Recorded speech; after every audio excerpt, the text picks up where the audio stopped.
Well, I'd like to welcome you, Kate Woolford, for a discussion for our class on economics and conflict. Ms. Woolford has worked for 15 years at the Federal Deposit Insurance Corporation and then became an international advisor specializing in the area of banking supervision. And today, we'll share some observations about the work that she's done in banking supervision, not only in Iraq, but in other countries in the world. Thank you. Thank you for letting me come here and do this, because I think it's really important.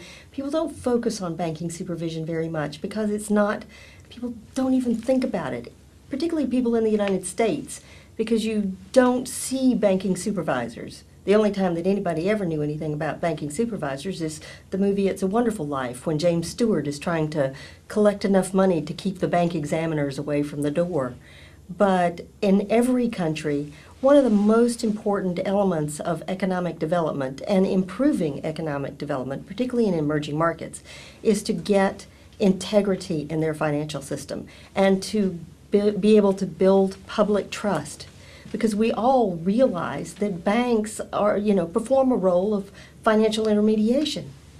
And I've been in 4 countries now besides the United States. I was in Latvia, Romania, Serbia, and now in Iraq for the last 5 years. And in every single country, the most important thing that we've done, either by closing bad banks or making a very positive influence and impact in improving in banking supervision and regulation, that deposits have increased. And that's the most important thing, that people begin to trust the financial system.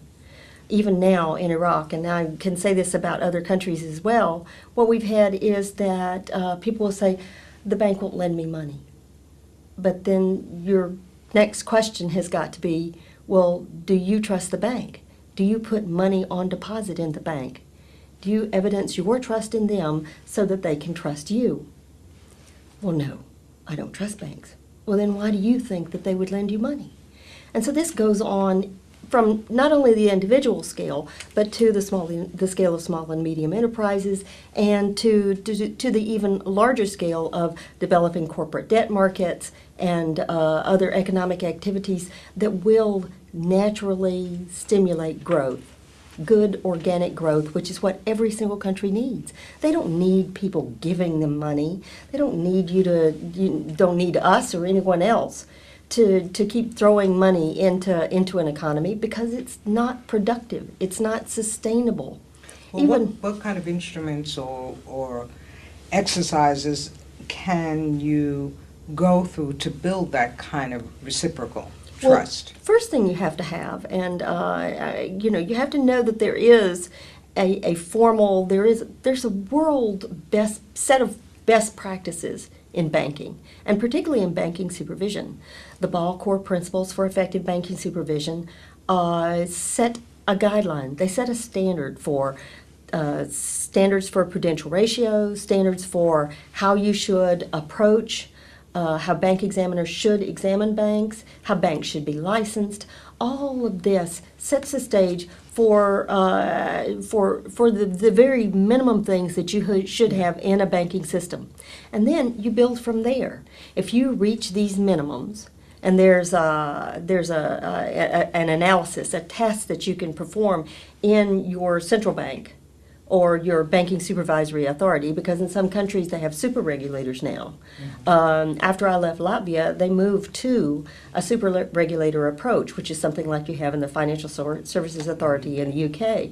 And with that, you ended up with one regulatory authority. And that would be over all the financial institutions, whether stockbrokers, insurance companies, pension funds, and banks. And not only banks, but second-tier banks like community banks or credit unions, so that you had one entity that had an overall look at the development of your financial system. Not only the things that increased your input into the financial system, like pension funds, but those that effectively made markets off of it. So these sorts of things, you look into it as you build this, as you increase them and you put them on an international scale.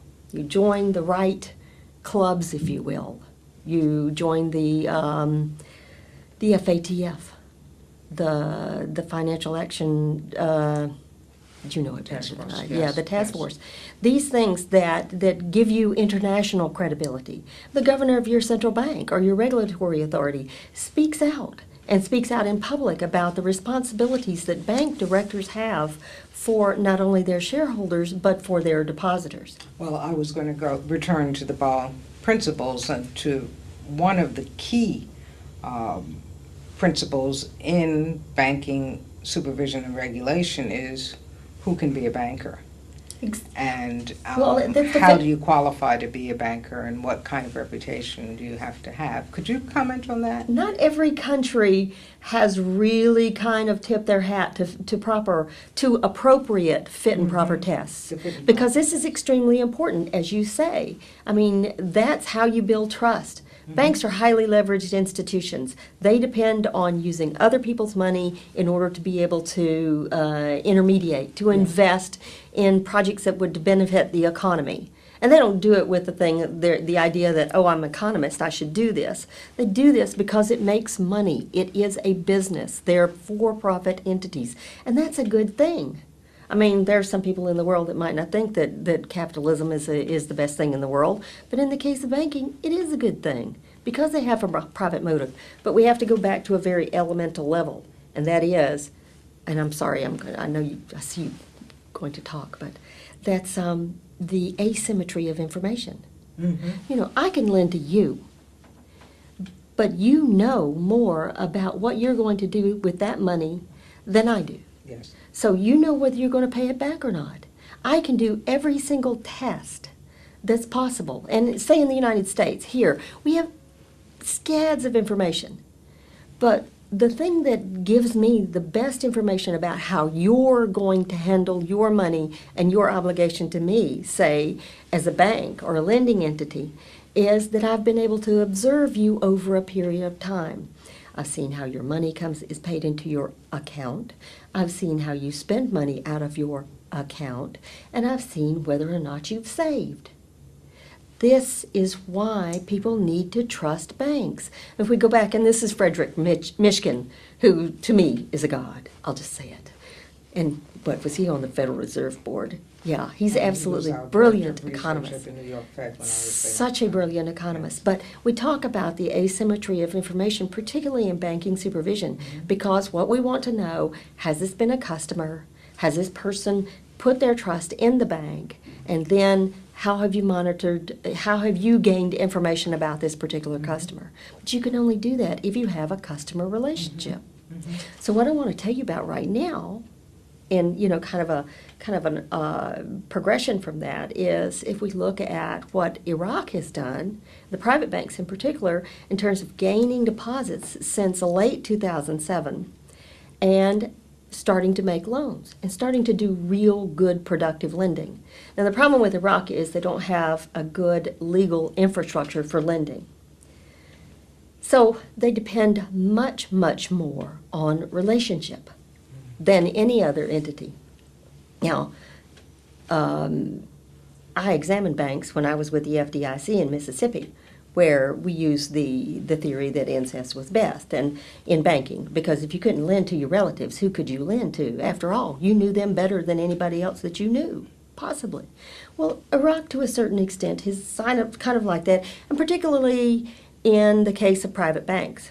You have family banks that lend, that take the deposits of their companies and lend to related entities. And this is not such a good thing. If we remember, if we go back to the Balfour principles, one of the things that you should restrict is insider lending. So you have to define, what are your relationships? Well, in a country like Iraq, where you don't have a really good legal infrastructure for lending, what you have to do is you have to depend on these relationships. Banking supervision has to take that into consideration when it examines a banking system. In Romania, in Serbia, we call these pocketbook banks. And what they were individuals that had a lot of money and needed to have some place to keep their money safe. and had needed to have some way in order to be able to invest in certain instruments. In Serbia and in Iraq, for a certain period of time in Serbia and up until now in Iraq, only banks could buy treasury bills. When you look at that restriction that only banks can buy treasury bills, then it's important to be able to own a bank so that you can buy a risk-free instrument. Mm-hmm. Now, I'm not saying that gives us a risk-free rate of interest, because that's an important issue that we have to deal with when the central bank sets policy rate. But the point is that being able to have a pocketbook bank, as it were, is a very good thing. It legitimizes what you're doing in terms of your business transactions and gives you a way to mitigate risk in your investments.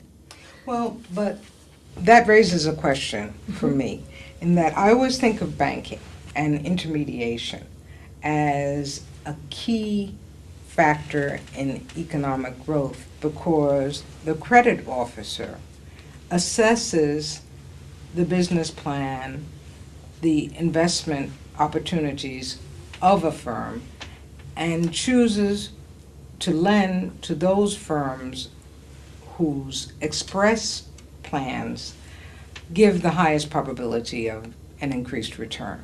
And so that's the genie almost of capitalism. Well, it is the genie of capitalism, but that is the fatal flaw of banking, because you get a higher return with the greater risk that you take. And, that's why banking supervision is important, because banking supervision sets some limits on what kind of risk you can take. And this is why, particularly in the case of Iraq, where we don't have the legal infrastructure for lending, and I will say this over and over again, when we don't have that, we've got to impose sufficient rules and guidelines to be able to keep banks from going into excessive risk. And when I talk about banks being able to mitigate their risk in their portfolios, in their whole asset portfolio, I'm saying that only a portion of this should be in a risk-free asset. But you've got to have some. You as a regulator know this, you as a banker know this more than anything else. You've got to have some piece of of the depositor's money and of your own capital that is risk-free. Mm-hmm. Because you're going to have a spectrum of risks throughout your whole portfolio. Mm-hmm. I mean, there are going to be some things that are completely risky, but you have already set the foundation. You've got a customer that you have a relationship with. You have a set of guidelines established by an impartial regulatory authority that's going to, and the impartiality is extremely important. I mean, we look at this in the United States, we don't even think about it. But in some other countries, and countries that I have worked in, some other countries, the regulator is not impartial. I mean, I was in a country, I will not mention which one it is, but where the director of banking supervision was also on the board of directors of a bank. And you and I would think that that was the most egregious sin that we'd ever seen. I mean, it was like, I can't believe this. How is this happening? But it happens. It happens, and they think nothing of it. Mm-hmm. So these are the sorts of guidelines that need to be set up. That you're not a member of the parliament, or your board of directors is not all of one party or all of one political entity. That it's not all of one company. That there are a diversity of relationships in order to be able to make appropriate and prudential credit decisions. So even though you've talked about flexibility in certain aspects of the banking supervision in an economy that's going through this transition or emerging from conflict, it sounds to me as if there are certain core principles that you feel are absolutely critical. Yes. Where you can't deviate from. Exactly. That's exactly true, that you cannot deviate from some things. One relationship lending. I mean, you've got to be able to limit insider transactions, to be able to slow those down, because you lose integrity when you don't. So it's all with keeping an eye on the main goal, which is to develop integrity in your own financial system so that people inside the country and outside the country will be able to trust them. I want to be able to have a country rating. I want to be able to have a bank rating. I want to have Moody's and Standard & Poor's and Fitch and all the rest come in and say, yes, you have our seal of approval. Yes, international investors can come in here, and when they walk into a bank, they're going to see the same sort of ideals and traditions that they see in their banks at home. And that's in terms of globalization, that's what that's about, is to set a standard that everybody lives by so that you can have the same kind of trust in a financial institution that you would have in your own home country. Mm-hmm. Now, of course, maybe there are some countries that you wouldn't like to have that, and you look to a better standard. But it's like McDonaldization. You want to be able to go into a bank and know you're going to get change. They're going to be happy to see you and happy to do business with you, and the bathrooms are clean. I mean, that's just like McDonald's. But what that does is say that you bring an HSBC into Iraq, and HSBC owns a large portion of Dar es Salaam Bank. HSBC, well, you want the HSBC brand on the door. You want people to be able to come in and expect that they're going to see a particular standard. One of the provincial investment commissioners from Kirkuk came to a conference that we had on banking in Kirkuk. And we were sitting in Erbil and having this meeting, and he said, and he was an articulate gentleman who had been educated and had spent a great deal of time in the West, and he said, the one thing that I see in Iraq is that when I go, I compare it to the United States. I go into a bank in the United States, I walk in the door, and someone in the room says, "Hello, what can I do to help you?" He said, I go into a bank in Iraq, and they say, "What are you here for?" I said, this has all got to change. But banking supervision basically changes, it may not change customer service, but it does create a fundamental competitive baseline. Every bank is going to have a minimum capital requirement. Every bank is going to have a minimum risk-weighted capital requirement. Everyone is going to have fit and proper members of the board of directors that are not interlocked with another bank. We're going to expect that we're going to have a baseline that creates a competitive environment. And if there is no legal infrastructure, then all banks are equal. But they're all going to have to do certain things in order to be able to compete in that environment.